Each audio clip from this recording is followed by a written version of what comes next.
정답은 3번입니다. 판례는 중소기업 정보화 지원 사업에 따른 지원금 출연을 위하여 중소기업청장이 체결하는 협약은 공법상 대등한 당사자 사이의 의사표시의 합치로 성립하는 공법상 계약에 해당한다고 봅니다. 3번 지문과 비교해야 할 판례입니다.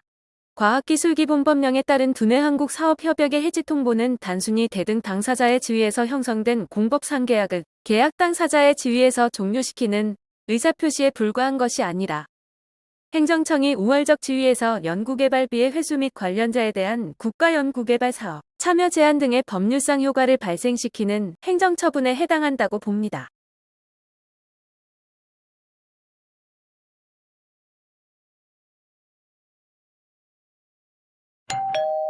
정답은 3번입니다. 계약직 공무원 채용계약 해지의 의사표시는 일반 공무원에 대한 징계처분과는 달라서 항고소송의 대상이 되는 처분 등의 성격을 가진 것으로 인정되지 아니하고 국가 또는 지방자치단체가 채용계약 관계의 한쪽 당사자로서 대등한 지위에서 행하는 의사표시로 취급되는 것으로 이해됩니다. 공법상 계약은 21년 국가직, 지방직 시험 모두에서 출제되었습니다. 공법상 계약의 특수성에 대해 정확하게 이해할 필요가 있습니다.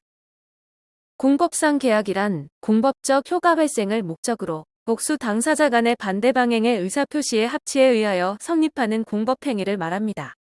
행정청과 사인 간 행정작용은 대부분 행정행위로 대표되는 처분을 중심으로 이루어지고 있습니다.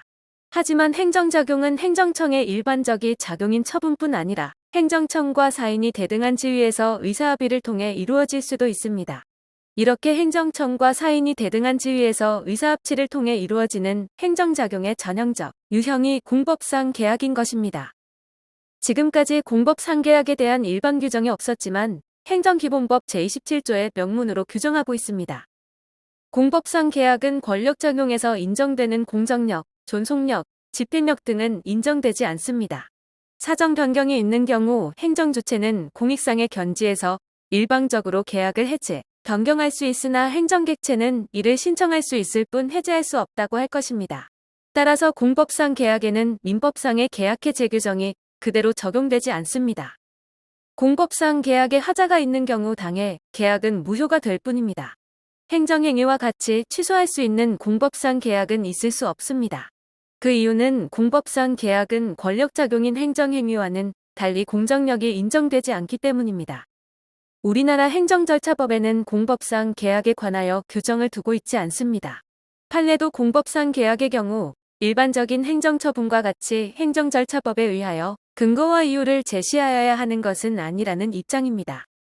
공법상 계약에 관한 분쟁은 공법상 권리관계에 관한 소송으로서 행정소송 중 당사자 소송에 의하게 됩니다. 공법상 계약은 당사자가 대등한 지위에서 체결하는 것이므로 행정주체는 상대방의 의무불 이행에 대하여 자력집행력을 갖지 않는 것이 원칙입니다. 다만 예외적으로 법률에 근거가 있는 경우 자력집행력이 인정됩니다.